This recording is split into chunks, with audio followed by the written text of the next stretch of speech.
Il y a quelques jours, le Tour de France, vous le savez, est passé au Pays Basque français. Pays Basque, qui, je vous le rappelle, est à cheval entre la frontière française et espagnole. Et bien, c'est là que nous allons retrouver Laurence Beauvillard, qui s'est rendue sur un chantier naval parrainé par l'UNESCO. Et pour la première fois au monde, on va reconstruire à l'identique un bateau du XVIe siècle, le San Juan.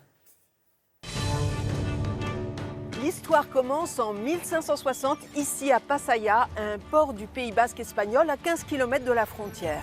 Ici va être construit le San Juan, un bateau destiné à la pêche à la baleine qui va partir vers le Canada. Il va sombrer en Terre-Neuve en 1565. Et en 1978, des archéologues vont le retrouver dans un état exceptionnel.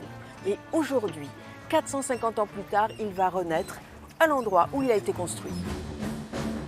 Mais voilà, c'est le San Juan. Notre bateau aura cette allure. C'est un bateau de taille moyenne à l'époque et c'était le baleinier typique. Et le bateau était conçu pour transporter près de 1000 barriques d'huile de baleine qui était utilisée surtout pour l'éclairage. Donc ce produit était fourni par les Basques en exclusivité dans le marché européen. C'est pour la première fois que nous sommes en train de construire un galion du XVIe siècle tel qu'il était. C'est une époque où il n'y avait pas de plans, donc on ne savait pas comment ils étaient. La méthode que nous utilisons, c'est de reproduire chaque pièce que l'on voit ici. On pose toujours la quille en premier. En premier, oui. Et après, on met les membrures. Vous voyez ces pièces verticales à l'arrière et à l'avant, et c'est une espèce de fourche en forme d'Y. En fait, c'est le tronc et deux branches. Chaque pièce, même si elle ressemble à la suivante, elle est unique.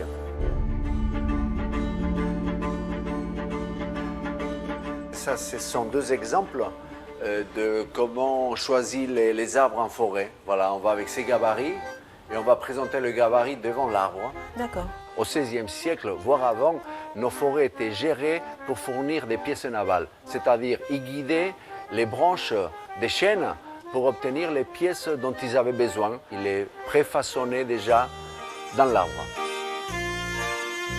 C'est combien de temps pour avoir une pièce comme ça du coup? Les plus petites, 50-60 ans, les plus grandes, 120 ans. C'était un héritage qu'on recevait des arrière-grands-pères.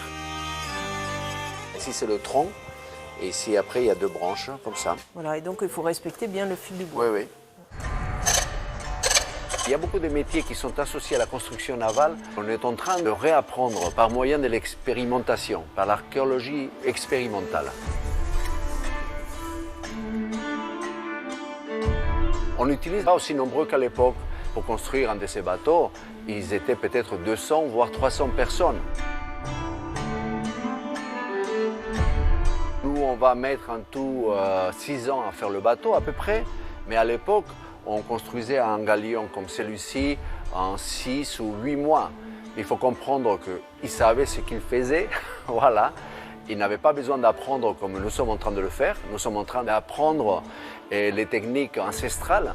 Mais à l'époque, c'était une industrie qui occupait pratiquement tout le monde.